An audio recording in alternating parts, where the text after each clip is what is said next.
Film Hope atau juga dikenal dengan sebutan Wish, adalah film Korea Selatan yang tayang tahun 2013 lalu. Film ini diangkat dari kisah nyata. Kasus pelecehan seksual hingga kekerasan pada tahun 2008 yang menimpa seorang anak 8 tahun bernama Nayang. Nayang diperkosa dan disiksa hingga sekarat di sebuah toilet umum oleh pria berusia 57 tahun. Tokoh Nayang dalam film ini diperankan oleh seorang anak kecil bernama Sowon. Dalam kamus kata Sowon memiliki arti, harapan. Sowon mengalami luka sangat serius di seluruh tubuh. Bahkan bagian ususnya mengalami kerusakan parah hingga harus dibuatkan anus buatan di perutnya. Lebih dari itu Sowon juga mengalami trauma parah hingga dia sempat merasa takut melihat laki-laki dewasa termasuk ayahnya sendiri.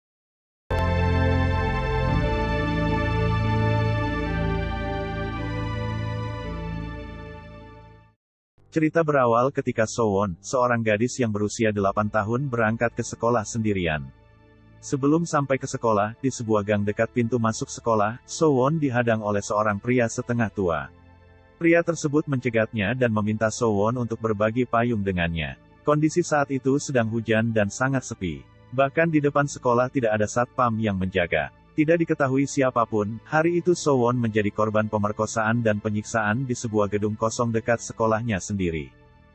Sowon mengalami penyiksaan yang sangat kejam, hingga sekarat. Dalam keadaan sekarat tersebut Sowon menelpon polisi.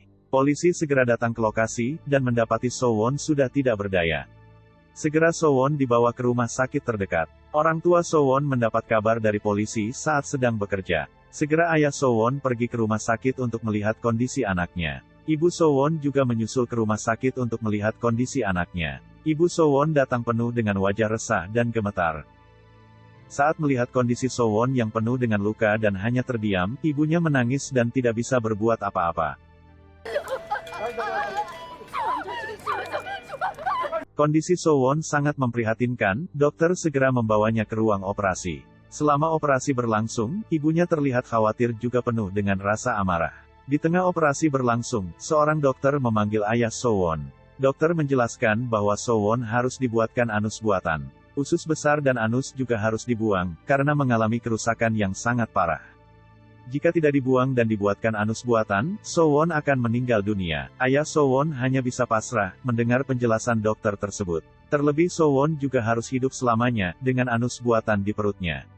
Usai mendengar penjelasan dokter, ayah Sowon keluar. Ibu Sowon segera menanyakan apa yang terjadi. Namun ayah Sowon hanya bisa memeluk istrinya tersebut. Selesai operasi dan Sowon mulai siuman, sang ayah membuka percakapan ringan dengan Sowon. Dalam perbincangan tersebut Sowon sempat menjelaskan kepada ayahnya seperti apa ciri-ciri orang jahat yang menyakitinya. Sang ayah sangat sedih mendengar cerita anaknya. Ayah terus memberikan semangat kepada Sowon dan berjanji, orang jahat pasti akan ditangkap. Polisi yang ditugaskan di rumah sakit, memberitahu bahwa ditemukan sidik jari di tempat kejadian. Bukti yang ditemukan hanya sidik jari, polisi belum bisa menangkap terduga pelaku. Ayah Sowon sangat emosi dengan keadaan ini.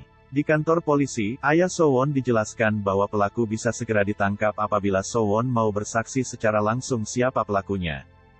Ibu Sowon sempat menolak cara ini, Ibu Sowon khawatir jika cara ini malah akan menambah trauma yang dialami Sowon.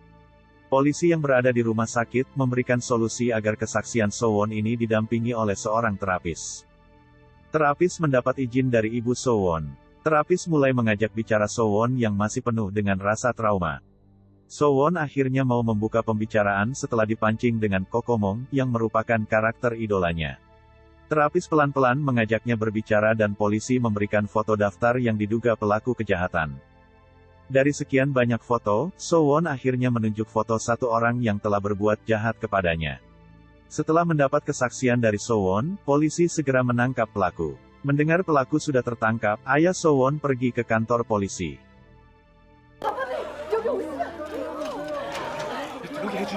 Berita tentang kasus ini tersiar dengan cepat. Ayah Sowon mendapat kabar dari rekan kerjanya bahwa stasiun TV sekarang berada di rumah sakit.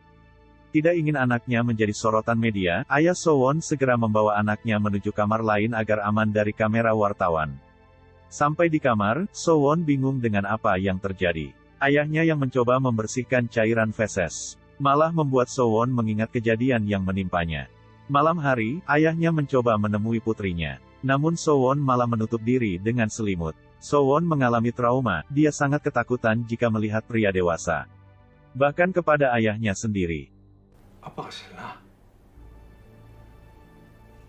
Perawat yang melihat kejadian ini, memberikan balon udara Kokomong. Ketika akan melihat Sowon, sang ayah akan menggunakan balon tersebut sebagai topeng. Hari persidangan untuk pelaku pemerkosaan akhirnya tiba, namun di ruang sidang pelaku menolak untuk mengakui kejahatannya, hingga pengadilan akan dilanjutkan di lain hari. Sikap pelaku ini memancing emosi semua orang yang menghadiri sidang tersebut. Bahkan kawan ayah Sowon melemparkan sepatu ke arah pelaku. Sowon butuh perawatan secara fisik dan mental. Ibunya bahkan harus menyamar menjadi seorang badut agar Sowon bisa terhibur. Melihat Sowon yang begitu bahagia dengan para badut, sang ayah memutuskan untuk meminjam kostum badut agar ia bisa selalu melihat anaknya. Beruntung si pemilik kostum badut berhati mulia. Dia mau meminjamkan kostum Kokomong secara cuma-cuma. Setelah mendapat kostum badut Kokomong, sang ayah menemui putrinya saat malam hari. Mereka berbincang-bincang ringan dengan tulisan. Bersama dengan terapis, Sowon perlahan mau berbicara menceritakan banyak hal. Bahkan Sowon ingin segera pergi ke sekolah dan ingin melihat adik bayinya. Setelah lama dirawat di rumah sakit, akhirnya Sowon bisa pulang ke rumahnya. Di depan pintu ibunya terkejut dengan banyaknya dukungan dari teman-teman sekolah untuk Sowon. Sowon pergi ke sekolah dengan kondisi fisik yang baru. Sowon akan selamanya hidup dengan kantung kolostomi di perutnya. Setiap pagi ayahnya mengikutinya ke sekolah dengan kostum Kokomong. Sang ayah juga menjelaskan kepada wali kelas bahwa Sowon akan ketakutan jika melihat pria dewasa. Bahkan setiap hari, saat jam istirahat kerja, ayah Sowon kembali datang ke sekolah dengan kostum Kokomong untuk menghiburnya dari lapangan sekolah.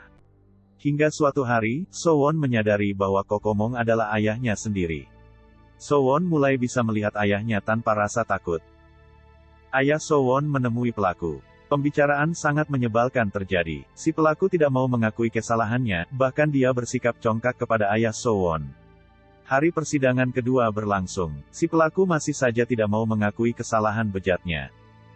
Sowon dihadirkan dalam persidangan itu untuk dimintai keterangan secara langsung. Sikap pelaku yang terus beralasan membuat jengkel ayah dan seluruh orang yang hadir dalam persidangan tersebut. Di ujung persidangan hakim membacakan data kekerasan yang dilakukan oleh pelaku. Hakim memutusnya dengan hukuman 12 tahun penjara. Keputusan hakim ini jelas membuat publik sangat marah. Ayah Sowon terlihat sangat frustasi atas hukuman yang dijatuhkan oleh hakim. Lebih daripada hukuman yang hanya 12 tahun untuk pelaku. Kompensasi untuk keluarga Sowon juga tidak dikabulkan oleh hakim.